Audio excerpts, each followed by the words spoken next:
Hello，我係阿 Cat。聖誕節就到啦，一於整啲聖誕嘅嘢食啦。今日我會整一個幾得意嘅小蛋糕，個蛋糕上面有一個水晶球嘅。咁而家一齊睇下啲材料先啦。呢啲就係所需要嘅材料啦。整咗個水晶球先，咁整呢個水晶球我哋需要一啲氣球嘅。話咁快就吹好咗嘅氣球啦，記得要綁實啲個口啊。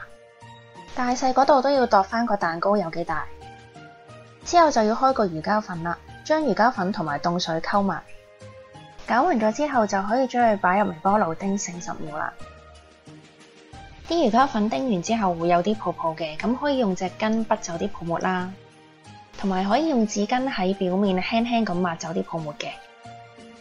之後喺氣球嘅表面薄薄咁樣搽一層油，一陣間脫模會容易啲嘅。呢層油係要好薄嘅，咁所以用紙巾搽會比較好。而家就可以將個氣球上魚膠粉漿啦。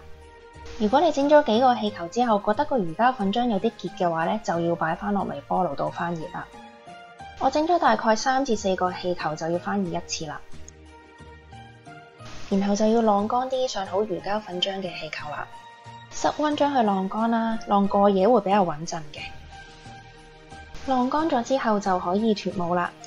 喺個氣球上面剪個窿，而家個氣球慢慢縮緊入去啊。之後再慢慢咁樣搣翻個氣球出嚟，咁樣就甩到模噶啦。之後再修剪下個邊，咁樣水晶球嘅部分就完成啦。而家就開始整個小蛋糕啦。加入室溫放軟咗嘅牛油同埋糖，用打蛋器將佢哋打均勻。加入雞蛋，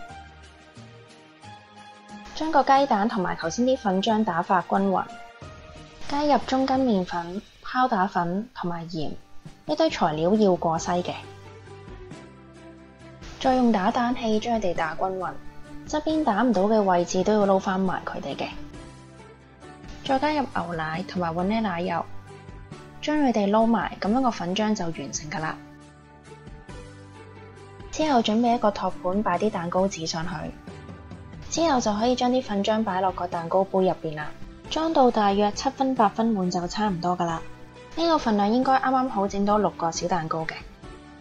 焗爐要預熱到攝氏180度，預熱好之後就可以拎啲蛋糕去焗啦。上下火180度焗大概20至25分鐘，焗嘅時間每個爐都會有啲偏差嘅。我呢個焗咗22分鐘，新鮮熱辣嘅小蛋糕出爐啦。啲蛋糕要攤凍少少先可以做裝飾嘅。而家就可以用個淡嘅黏同埋糖粉去整個 cream 啦。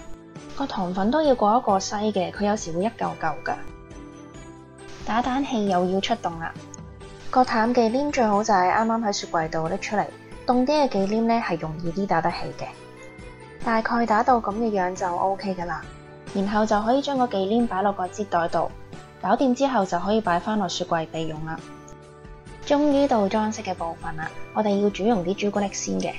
煲熱一煲水，擺一個大啲嘅兜上個煲度，之後就可以擺啲朱古力落去啦。咁樣煮嘅話，啲朱古力會冇咁容易煮乾又或者煮燶嘅。煮溶咗之後，如果要加食用色素就可以加啦，唔加都 OK 嘅。同埋啲朱古力唔好煮咁耐啊，煮得耐嘅話可能會乾嘅。將佢哋擺入擠袋備用就可以噶啦。之後就係畫畫時間啦。畫好咗就室溫等佢哋乾，唔好擺入雪櫃。擺落雪櫃嘅話，啲朱古力可能會彎咗噶。一切準備就緒就可以組裝佢哋啦。擠啲 cream 落個蛋糕度，再擺翻頭先畫好嘅朱古力上去，要輕手啲啊！啲朱古力都幾容易斷嘅。然後就可以套埋個水晶球落去啦。同埋最好就係將啲朱古力擺中間少少，咁樣會比較容易套個水晶球落去嘅。咁樣個聖誕小蛋糕就完成啦。又到咗講小貼士嘅時間啦。其實成個食譜最難嘅部分就係嗰個水晶球嗰度啦。由個氣球開始講。買氣球嘅時候，個包裝呢一般都會寫咗充氣之後個氣球最多可以幾大嘅。氣球嘅大細係會影響咗個水晶球做出嚟嘅形狀嘅。左手邊呢個寫咗直徑係25cm 嘅，係呢條片入邊用嘅氣球，我就覺得幾適合啦。右手邊呢個寫咗直徑係30cm 嘅，咁但係對於呢個小蛋糕嚟講有少少大，做出嚟個形狀呢就冇咁靚啦。呢度大家可以對比下個形狀啦。買氣球嘅時候最好咧就揀一啲喺包裝袋入邊都唔會黐得太犀利嘅氣球，因為氣球嗰個表面係越黏嘅話，嗰個魚膠粉個波就會越難脫模噶啦。我試過用過一啲氣球係完全脫唔到模嘅。氣球個質地係難唔難脫模嘅關鍵嚟嘅，同埋上魚膠粉漿之前，最好就係喺氣球嘅表面薄薄咁樣搽一層油。如果層油搽得太厚嘅話呢，啲魚膠粉漿可能會掛唔上個氣球上面嘅。